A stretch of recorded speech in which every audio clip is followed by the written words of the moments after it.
जय हो संतोषी माता।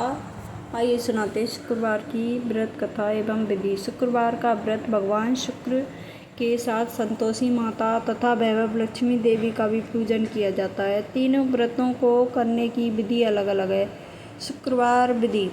शुक्रवार का व्रत धन, विवाह, संतान, भौतिक सुखों की प्राप्ति के लिए किया जाता है। इस व्रत को किसी भी मास के शुक्ल पक्ष के प्रथम शुक्रवार के दिन से आरंभ किया जाता है।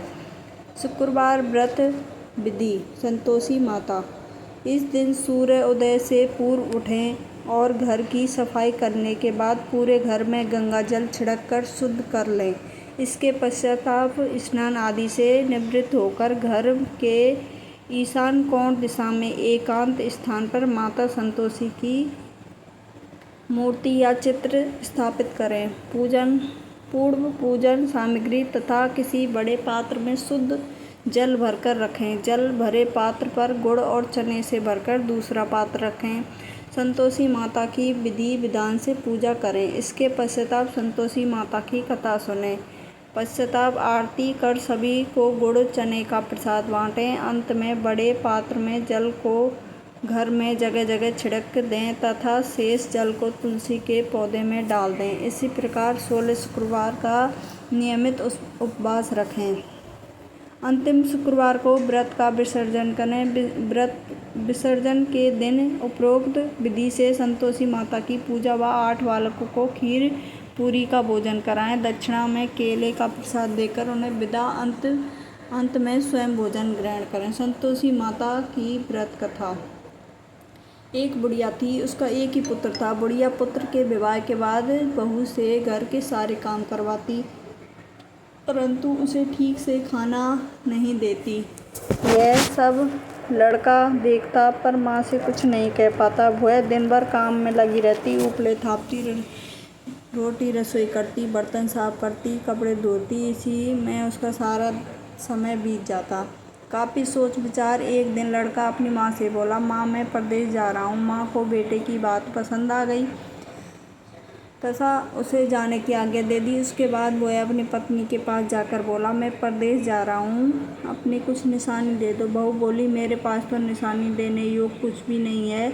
यह कहकर वह पति के चरणों में गिरकर रोने लगी। इससे पति के जूते पर गोबर से सने हाथों से छाप बन गई। पुत्र के जाने के बाद सास के अत्याचार बढ़ते गए। एक दिन बहू दुखी होकर मंदिर चली गई। वहाँ उसने देखा कि बहुत सी स्त्रियां पूजा कर रही थीं। उसने स्त्रियों से व्रत के बारे में जानकारी ली तो वो बोली, हम संतोषी माता का व्रत कर रही हैं, इससे सभी प्रकार के कष्टों का नाश होता है। स्त्री ने बताया, शुक्रवार को नहा धोकर एक लोटे में शुद्ध जल से लें। गुड़ चने का प्रसाद लेकर सच्चे मन से माँ का पूजन करना चाहिए। खटाई भूलकर भी मत खाना और ना ही किसी को देना। एक वक्त का भोजन करना। व्रत विधि सुनकर वह प्रति शुक्रवार को संयम से व्रत करने लगी। माता की कृपा से कुछ दिनों के बाद पति का पत्र आया। कुछ दिनों बाद पैसा भी आ गया। उसने प्रसन्न मन से फिर व्रत किया और मंदिर में जा अन्य स्त्रियों से बोली, संतोषी माँ की कृपा से हमें पति का पत्र तथा रुपया आया है। अन्य सभी स्त्रियाँ भी श्रद्धा से व्रत करने लगी। बहू ने कहा, हे माँ, जब मेरा पति घर आ जाएगा तो मैं तुम्हारे व्रत का उद्यापन करूँगी। अब एक रात संतोषी माँ ने उसके पति को स्वप्न दिया और कहा कि तुम अपने घर क्यों नहीं जाते हो। तो वह कहने लगा, सेठ का सारे सामान अभी बिका नहीं है, रुपया भी नहीं आया है।